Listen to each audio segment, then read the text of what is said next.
Welcome to The Explainer. Today we're diving into the work of a man who basically walked into the British Museum and came out with an idea that set off a huge firestorm. His claim? That the story of Jesus Christ wasn't history at all, but a myth, one borrowed from ancient Egypt. So let's just start with this bombshell of a quote. This is basically a declaration of war on traditional belief, right? This guy, Gerald Massey, a self-taught scholar and poet, poured his entire life into this one single explosive idea. And wow, it's a claim that would not only define his legacy, but also challenge everything people thought they knew about where Christianity even came from.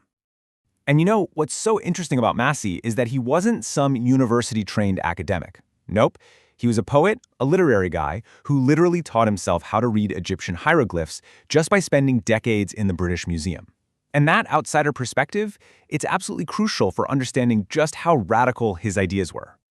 So after all those years of just tireless research, Massey lands on a conclusion, and it is so radical, it could shake the very foundations of Western religion.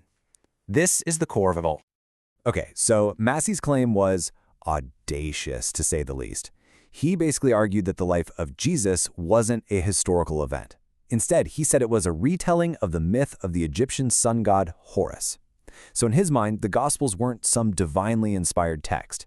They're just a collection of ancient myths kind of recycled for a new religion. Now, to really get what Massey is saying, you have to understand his idea of mythos. For him, myths weren't just fairy tales. No, they were like the original way humans process the world, a way of thinking thought, as he put it, using these powerful symbols. And he was convinced that the Gospels were just the latest version of this super ancient tradition. Okay, so if you're going to claim the Gospels are just a retelling of an old myth, you'd better have some proof, right? Well, Massey spent decades putting together what he saw as a mountain of evidence. He drew all these direct parallels between the stories of Horus and Jesus. Let's actually look at some of the most compelling ones. Just take a look at this. On one side, you've got the Egyptian goddess Isis with her son Horus, and on the other, Mary and Jesus. Massey's whole point was that the Christian version is basically a direct copy of the Egyptian one. He even argued that the name was borrowed. He claimed this Egyptian title for Horus, Karast, was the real origin of the word Christ. Wild, right? And this is a perfect example of how Massey's mind worked.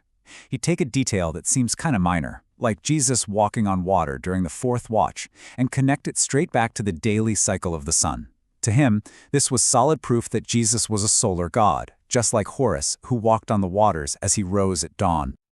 And the parallels just keep coming, especially with the miracles. You know the story of Jesus feeding the thousands with 7 loaves of bread? Well, Massey says he found a direct precursor to that in the Egyptian Book of the Dead. In that text, the god Osiris is fed 7 loaves, loaves made by Horus. Massey argued that even the most dramatic, most iconic moments in the Gospels were borrowed. Think about the agony in the Garden of Gethsemane with the bloody sweat. He saw that as a direct echo of the suffering of an Egyptian god in a place called Smen. And for Massey, the fact that Gethsemane and Smen sounded so similar, that was no coincidence. It was a clear sign of a direct link. And it doesn't even stop at the crucifixion. That famous line from the risen Christ, "Touch me not." Massey points to a direct precedent for it in the Egyptian Book of the Dead.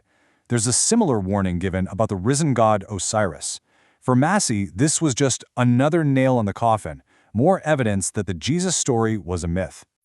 But you have to understand, Massey's project was way bigger than just Christianity. He really believed he had cracked the code, that he'd found a universal key to understanding all mythology. He thought he could trace every ancient story back to its roots in the natural world. It was kind of like his grand theory of everything. Take the creation story in Genesis, for example. We all learn about the 6 days of creation, right?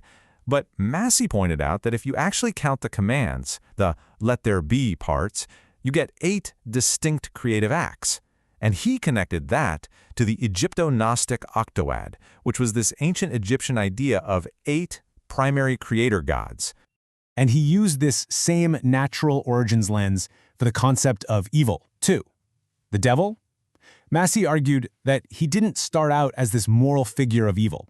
Originally, he was just a personification of darkness, the natural, primal enemy of the sun. It was only over time that this natural adversary got turned into a moral one. But see, Massey wasn't just trying to tear down the past. His real goal was to build a new future, a whole new kind of religion based on reason and science. This was his big vision for what he called the coming religion.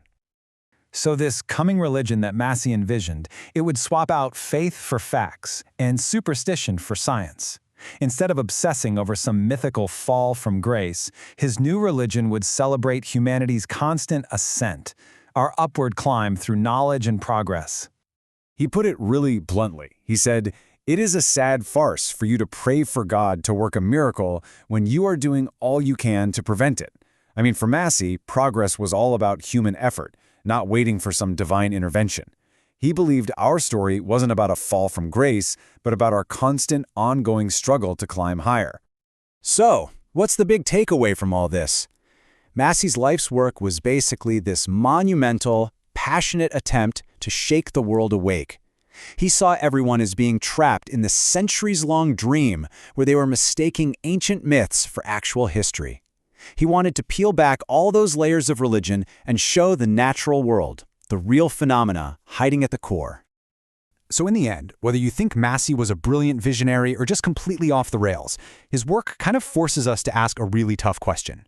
What happens when we take our myths and treat them like history? Do we gain some kind of certainty, or do we actually lose something deeper, a more profound truth in the process? That's definitely something to think about.